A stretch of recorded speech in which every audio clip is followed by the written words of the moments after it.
Realisht ne kemi po dhe jemi të gjithë dëshmitar që Partia Demokratike e Kosovës me në krye Bedri Hamzën kemi qenë të vullnetshëm që të bëjmë një zgjidhje të situatës aktuale politike që rrjedh edhe me zgjedhjen e presidentit të Republikës së Kosovës. Dhe kemi qenë pro një kandidati konsensual, po ja që nuk është arrit ajo figurë që të realizohet dhe të propozohet. Dhe kemi dhënë edhe propozimet tona si Partia Demokratike e Kosovës dhe fatkeqësisht shohim një lloj arrogance tek pushteti apo tek shumica parlamentare, që është edhe fituese zgjedhjeve me 51%. Prandaj përgjegjësia kryesore i mbetet vetëvendosjes duke dhënë na kontributin ton në zgjidhjen e këtij situate apo të kësaj situate. Prandaj me keqardhë po shohim që jemi drejt rrugës së zgjedhjeve të reja dhe po shohim që më shumë ka qenë i angazhuar zoti Kurti se si t'ia lej fajin opozitës, se sot i zgjedh problemet reale të qytetarëve, që mirë apo keq kishte ardhur deri te zgjedhja reale apo të pranimi i kërkesave të qytetarëve dhe punimi drejt zgjedhjeve reale. So kishte qenë e kujdesme, përgjithshme qeveria Kurti,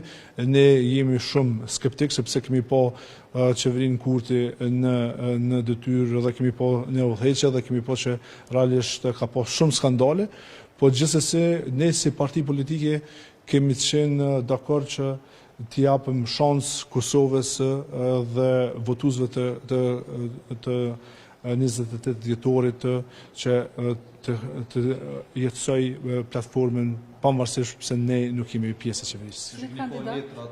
Në çdo iniciativë shumë të mirë së ardhur, por duhet të kuptojmë edhe numrat që janë në Kuvendin e Kosovës. Dim që shumica në Kuvendin e Kosovës është nga radhët e partisë në pushtet vetëvendosje dhe çdo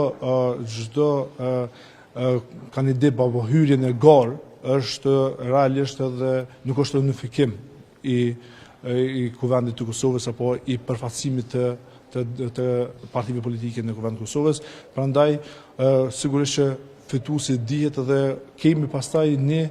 vazhdim të pushtetit totalitar apo autoritar, më mirë të them, në vazhdimsi dhe një kukull në udhëheqje. Prandaj ne nuk dëshirojmë që vazhdojmë që të kemi një noter që i certifikon çdo vendim pushtetit aktual, sepse është një pushtet me një besim të madh dhe sigurisht që duhet dikush që edhe është një lloj garantuesi i kushtetutës dhe i shtetit, edhe ka balancet të pushtetit. Cilin kandidat e ka propozuar këtë karan?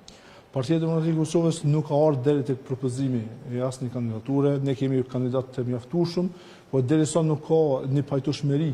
me partinë në pushtet, sigurisht që nuk ka hapësirë as me kandidu, sepse shohim se është vetëm lojë dhe shohim që dëshiron të viktimizohet me radhë partia në pushtet.